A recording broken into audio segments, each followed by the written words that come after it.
जय हिंद, वंदे मातरम। आज की वीडियो हाथरस के केस को लेकर बना रहा हूँ। बहुत सारे सवाल हैं सरकार से, जनता से, छोटे भाई बहनों से मेरे और मेरे दोस्तों से। सिर्फ सवाल ही नहीं, उनके जवाब भी हैं। और जैसा कि हम मेरे गुरुजी, जिनको मैं अपना आदर्श मानता हूँ, शिफू जी सौर्य भारद्वाज जी बोलते हैं कि सिर्फ सवाल पूछने से कुछ नहीं होगा, उसका सॉल्यूशन भी होना चाहिए। बिल्कुल सही बात है। सबसे पहले मैं पूछना चाहता हूँ, क्या महिला सम्मान की बातें आप लोगों को महिला दिवस पर याद आती हैं? क्या साल में सिर्फ एक दिन होता है जब महिलाओं का सम्मान करना चाहिए? बाकी दिन क्या हो जाता है यार?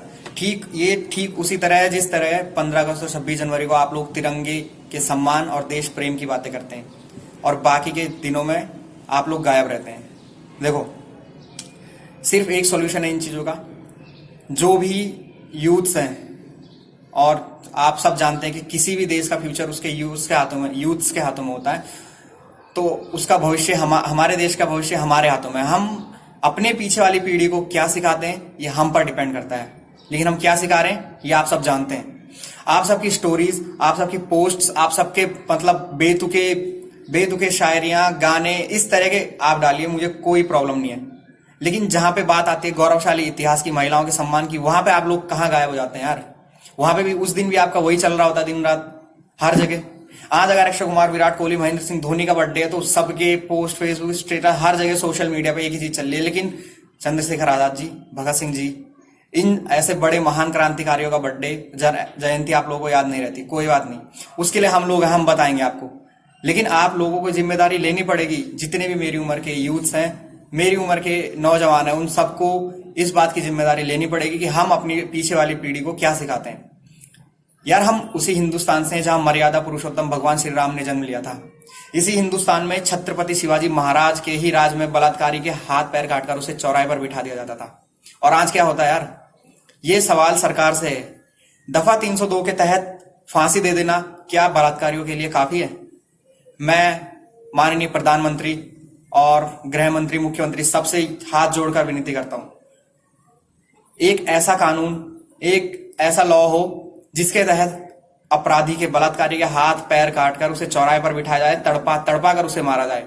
हम अपनी बहनों की आंखों में नजरें मिलाकर बात नहीं कर सकते हैं। हम किस मुंह से बोलेंगे उन्हें, कैसे बोल सकते हैं हम उन्हें कि वो सुरक्षित है, हम उनकी रक्षा करेंगे? जब तक हम तो रक्षा करेंगे ही, बाहर हर जगह मतलब क्या गारंटी है यार? और आप लोगों से किसी भी एक पोस्ट में जाके, नकली पोस्ट में जाके किसी को भी गाली दे रहे हो, इससे कुछ नहीं बदलेगा। खुद अपनी पोस्ट बनाओ, प्रधानमंत्री से लेके गृह मंत्री सबको उसमें टैग करो, तब जाके कुछ होगा। ऐसे मतलब आप व्हाट्सएप पे कुछ भी लगा दोगे, उसको वो नहीं देख रहे हैं। जब तक आप सब लोग मिल के आवाज नहीं उठाओगे तब तक कुछ नहीं बदलने वाला इस देश में। मैं आप लोगों से हमेशा कहता हूं, लेकिन आप लोग तो बहुत ही गलत दिशा में जा रहे हो। किसी लड़की ने एक पिक डाली है तो 3600, 100, 1000 मतलब जितने भी हैं सब, इतने कमेंट हो जाते हैं उस पर, कोई हिसाब नहीं। लेकिन अगर कोई देशभक्ति की कोई अच्छी पोस्ट हो तो आप लोगों को कोई फर्क नहीं पड़ता, नहीं, देख के हटा दी। कुछ तो ऐसे होते हैं कि मतलब खुलने भी नहीं देते पोस्ट, जानते हैं कि ये बंदा ऐसी पोस्ट डालता है, इसको हटा दो। लेकिन कुछ लोग मतलब आपको अगर अच्छे गाने देखने हैं बेतुकी शायरियां देखनी है तो आप भाई मेरे को भी दे, मुझे भी स्टेटस पर लगाना है। ऐसे देश नहीं बदलेगा। अगर आपको देश बदलना है तो आपको अपनी आवाज खुद उठानी पड़ेगी। किस मुंह से आप अपनी बहन को बोलोगे कि तू सुरक्षित है? सभी पेरेंट्स से मेरी गुजारिश है, अपनी बेटियों को आप सेल्फ डिफेंस जरूर सिखाएं, क्योंकि भेड़िए और दरिंदे बहुत ज्यादा बढ़ चुके हैं समाज में अब। और अपने लड़कों को, अपने लौंडों को ये सिखाएं कि महिलाओं का, लेडीजों का, लड़कियों का सम्मान करें। चाहे लड़की अच्छी है, बुरी है, सीधी है, बिगड़ी है, शरीफ है, जैसी भी है, आपकी मर्यादा का, आपके पुरुषत्व का और आपकी मर्दानगी का एक दायरा होना चाहिए। आप उसकी इजाजत के बिना उस लड़की को छू नहीं सकते। ये बात आपको ध्यान रखनी होगी। सभी लड़कों से मेरी विनती नहीं है, ये आप सबको चेतावनी है, ये सब आप सबको मेरा सुझाव है। लड़कियों की इज्जत करना सीखो यार। आज हम एक ऐसी परिस्थिति में है जहां पर एक बहुत बड़े आंदोलन की जरूरत है, एक नए कानून की जरूरत है। दफा 302 के तहत फांसी देना ये बहुत कम है अब बलात्कारी और दरिंदों के लिए। फांसी उनके लिए एक मुक्ति हो गई है।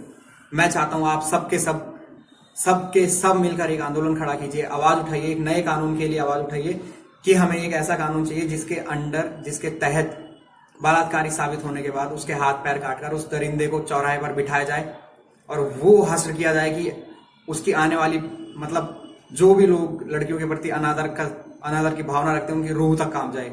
एक ऐसा कानून चाहिए। मैं प्रधानमंत्री, माननीय प्रधानमंत्री, मुख्यमंत्री, गृह मंत्री सभी से ये हाथ जोड़कर रिक्वेस्ट करता हूँ कि एक ऐसा कानून चाहिए जिसमें बलात्कारी साबित होने का उसके हाथ पैर काटकर उसे चौराहे पर बिठा दिया जाए। आप लोगों से मुझे बहुत ज्यादा नाराजगी है दोस्तों, सब जितने भी मेरे यूथ से।